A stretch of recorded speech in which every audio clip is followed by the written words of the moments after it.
বন্ধুরা আজ দিয়েছি মিষ্টি কুমড়া ভাতে, মাখাবো একটু অন্যরকম। দেখুন বন্ধুরা, এই যে মিষ্টি কুমড়া আমি ছোলা সহ ভাতে দিছি। এই দেখুন ছোলা আছে, ছোলা সহ ভাতে দিছি। সাথে আছে চিংড়ি মাছ, চিংড়ি মাছ ভাজিছি। এইভাবে ম্যাশ করে নিতে হবে। চিংড়ি মাছ আছে, পেঁয়াজ কাঁচামরিচ যে ভাজিছি, আছে শুকনো লঙ্কা, এই যে আরও ছিল, এই যে আমি মাখিয়ে দিচ্ছি। আছে সামান্য জিরের গুঁড়ি, আছে লবণ, আছে কাচ্চিখানি সরিষার তেল। দেখুন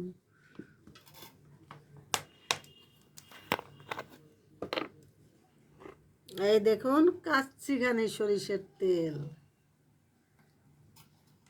মাখিয়ে নেবেন সুন্দর করে। এইভাবে চিংড়ি মাছগুলো এইভাবে সুন্দর করে মাখিয়ে নেবেন। এই যে ভাইজে এইভাবে সুন্দর করে মাখিয়ে নেবেন। এই দেখুন কি সুন্দর করে মাখিয়েছি। তারপরে পেঁয়াজ দেবেন, এইভাবে জিরের গুঁড়ি, লবণ যতটুক লাগে লবণ,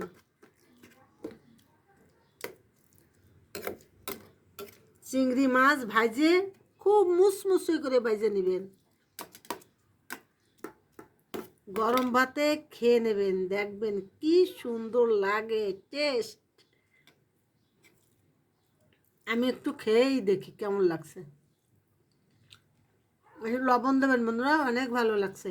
লবণ কম হয়ে গেছে, আমি আর একটু লবণ দিয়ে দিলাম। চিংড়ি মাছ দিয়ে মাখিয়ে নেবেন, একদম নতুন ভর্তা, মিষ্টি কুমড়ো ভর্তা। ভালো লাগলে লাইক কমেন্ট শেয়ার করবেন। ধন্যবাদ। আমি সবিতা কুকিং হাউস থেকে জানাচ্ছি অনেক অনেক ভালোবাসা ও প্রণাম।